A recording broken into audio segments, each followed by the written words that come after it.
Kalau yang seperti ini apa namanya nih? Kalau ini namanya ornamen ya, ciri khas dari Timur Tengah.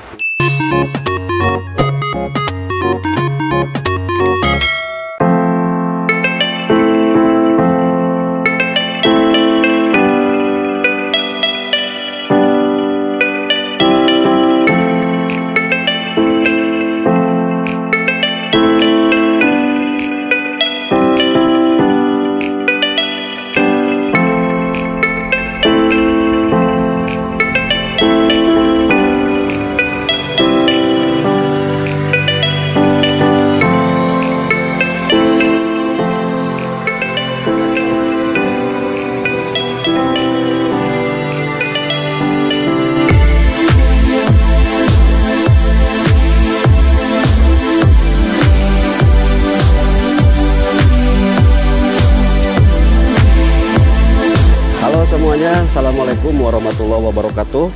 Ketemu kembali bersama saya di vlog Kang Aib Channel. Pada kesempatan kali ini saya sedang berada di komplek Pondok Pesantren Al Jauhar. Agenda kali ini saya akan menemui rekan saya, teman saya yang sedang bekerja atau beraktivitas di pondok pesantren ini. Nah, beliau ahli dalam bidang seni ukir, yaitu ukiran kaligrafi. Nah, di sana itu teman-teman ya, terlihat itu rekan saya yang membuat kaligrafi ya, huruf-huruf timbul. Ini karya-karyanya sangat luar biasa ya. Sudah banyak pesantren, masjid ya yang dibuatkan seni kaligrafinya oleh teman saya. Di sini hampir di setiap bangunan terlihat ada hiasan-hiasan, entah itu kaligrafi ya ataupun huruf-huruf. Nah, kemudian di sana juga ada nama pendidikan pondok pesantren. Nah, ini semua seni kaligrafi yang ada di pondok pesantren ini, yang membuatnya itu rekan saya. Tuh di atas teman-teman ya. Assalamualaikum Pak Ustadz. Nah itu teman-teman ya. Nah nanti saya akan menghampiri ya ke sana untuk ngobrol-ngobrol gitulah seputar seni ukir kaligrafi. Dan jalannya ke sini. Bismillahirrahmanirrahim. Naik. Ini tangga belum beres ya, karena memang masih dalam tahap pembangunan. Jalannya ke sini, aduh, kuat juga ya.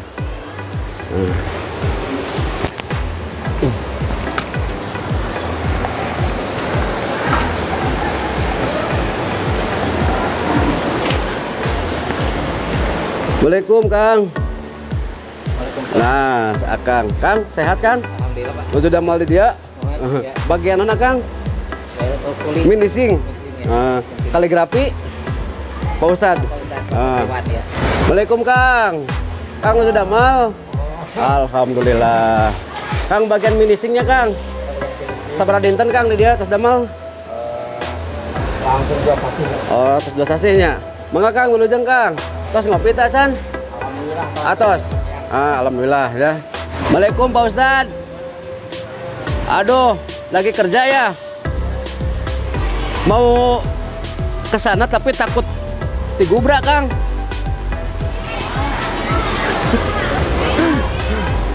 Bisa menyempatkan waktunya untuk berbincang-bincang Kang? Boleh. Damang? Alhamdulillah. Nah ini pemirsa, Ustadz Iwan ahli kaligrafi.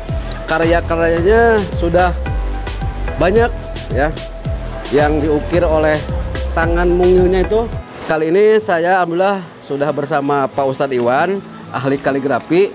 Ya, dan beliau alhamdulillah ya bisa menyempatkan waktu dan bisa menyempatkan untuk turun dulu tuh.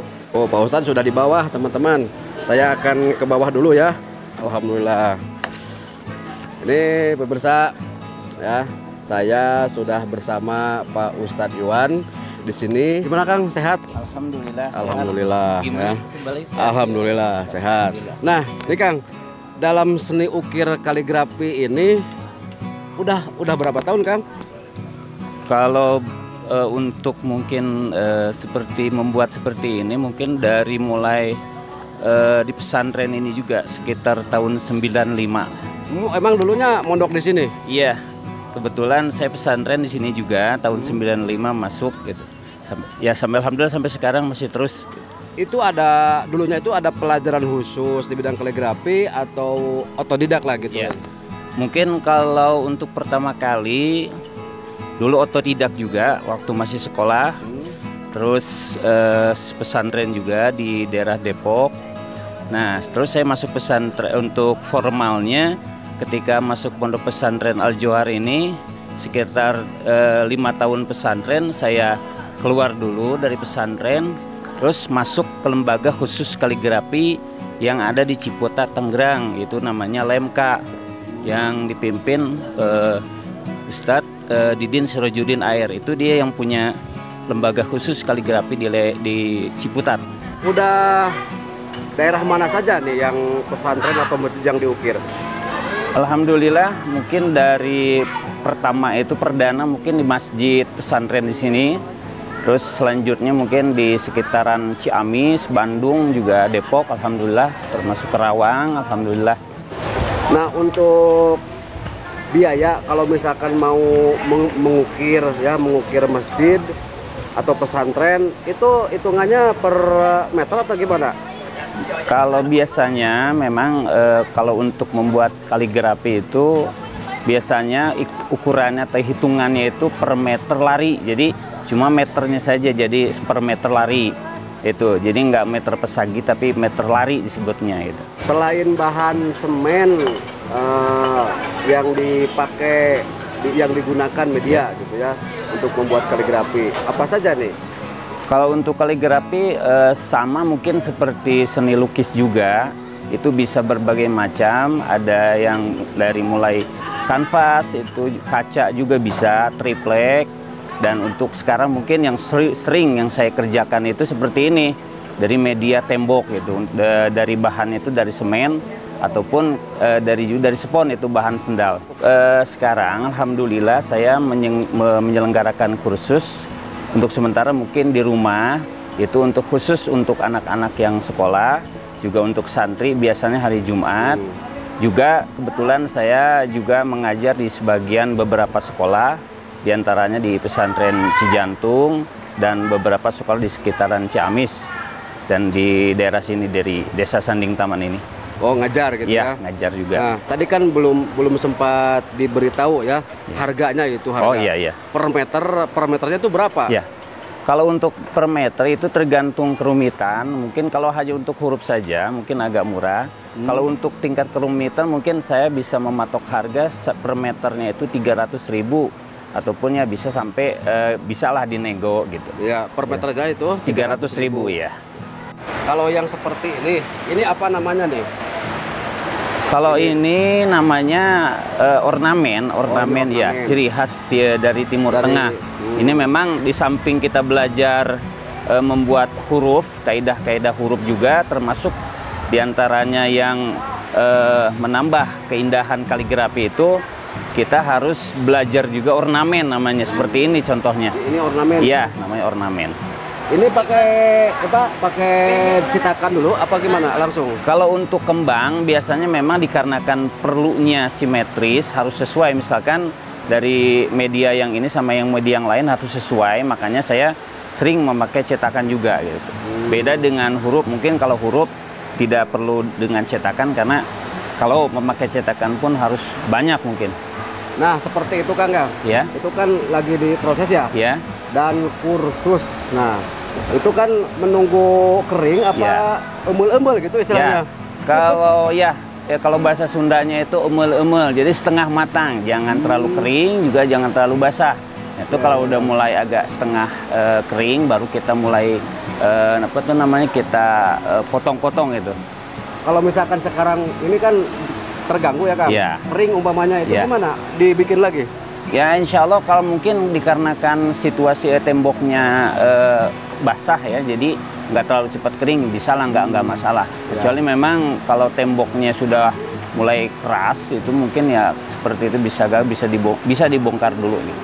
kalau huruf seperti itu kan bukan Arab ya? Iya, iya. Itu hitungannya gimana, Kang? Kalau mungkin biasanya ini sih macam-macam. Ada yang per huruf, ada juga yang seperti kaligrafi per meter gitu sama. Berarti huruf itu mah nggak pakai cetakan ya, Kang? Kadang kalau misalkan bentuk-bentuk huruf seperti yang huruf bulat itu kita perlu juga sih, perlu dengan cetakan. Ya kecuali untuk huruf-huruf yang lain tidak perlu lah, tidak perlu. Tergantung ini aja lah keindahan gitu. Kang, untuk permintaan di salah satu lembaga atau pondok gitu ya, itu kebanyakan tulisan dan huruf Arab itu jenis apa? Untuk kaligrafi biasanya yang sering dan saya pakai dan memang sudah kebiasaan di mana-mana itu yang sering banyak dipakai itu namanya jenisnya sulus itu sulus karena memang sulus itu jenis huruf yang keindahannya ada juga dan masih bisa dibaca lah gitu. Berbeda dengan huruf yang lain misalkan nasa juga indah cuma karena nasa itu terlalu formal. Jadi sekedar bisa untuk dibaca saja. Dari segi keindahan masih lebih indah sulus mungkin. Makanya sering saya pakai itu adalah kaligrafinya itu dengan huruf jenis sulus. Sulus itu. Sulus itu jadi dia di samping huruf juga ada hiasan-hiasan tertentu yang khusus ada hanya di dalam bentuk sulus itu. Ya. Nah, dalam pembuatan kaligrafi tersebut apa yang bikin sulit? Huruf apa gitu? Ya, mungkin sama seperti pelajar-pelajar ataupun pembuat-pembuat kaligrafi, tingkat kesulitan itu mungkin dari segi kaidah. Karena memang yang saya pelajari itu diantaranya huruf itu seperti huruf-huruf jenis-jenis kaligrafinya itu sangat dituntut kaidahnya itu. Kaidah huruf ya. Ya misalkan dalam kaidah kaligrafi itu kaidahnya kan ada ukuran-ukuran tertentu yang memang sudah baku di dalam kaligrafi yaitu dengan belah ketupat atau titiknya tuktoh itu. Itu mungkin ada juga seorang kaligrafer yang tidak memakai kaidah, memang hanya sekedar bisa saja mungkin, tapi untuk kaidah mungkin agak kurang. Makanya kita dituntut seorang kaligrafer itu ya mau nggak mau harus memahami alat juga ya itu. Alat, gitu, baris-baris gitu. Nah itu termasuk ya itu nahwu sorof juga. Kebetulan alhamdulillah saya dulunya pernah pesantren, memang seorang kaligrafer pun dituntut harus bisa nahwu sorof itu dikarenakan memang barisnya itu kan sangat mempengaruhi arti itu, apalagi misalkan Al-Quran ataupun hadis itu. Kalau yang paling mudah itu jenis huruf apa? Ya mungkin kalau yang mudah dan sederhana itu ya itu naskhi namanya, kalam naskhi ya. Itu karena memang seperti yang ada di Al-Quran ataupun kitab-kitab itu yang dipergunakan adalah jenis naskhi. Kalau misalkan ini Kang, ada itu hot kupi namanya ya? Kufi. Hot kupi, gimana itu untuk kayaknya akan lebih mudah gitu karena karena memang kalau untuk kufi mungkin karena jenisnya itu dia kaku, makanya yang sering kita gunakan dalam membuat kufi itu berbeda. Misalkan kita membuat sulus ataupun naskhi itu digunakan pena khusus itu ya, pena khusus. Sedangkan untuk kufi mungkin kita lebih banyak menggunakan dengan penggaris itu. Dengan menggunakan penggaris tidak membutuhkan pena ya. Baik, terima kasih Kang atas ilmunya ya dan informasinya. Semoga saja teman-teman liputan saya ini bermanfaat khususnya bagi teman-teman yang mau menghias masjid, pesantren ya. Bisa menghubungi nomor kontak di kolom deskripsi saya sudah sertakan, silahkan tinggal hubungi saja Pak Ustadz Iwan, ahli kaligrafi.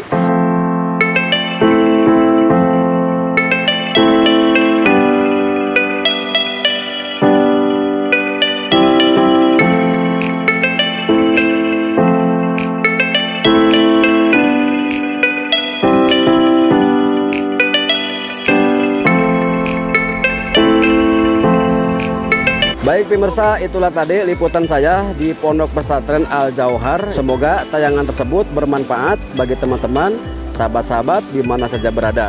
Saya Aib Syarifudin undur diri dari hadapan teman-teman semua.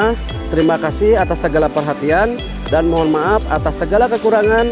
Insya Allah kita berjumpa kembali dalam konten-konten saya yang lainnya. Tetap semangat dan selalu jaga kesehatan. Akhir kata, wassalamualaikum warahmatullahi wabarakatuh.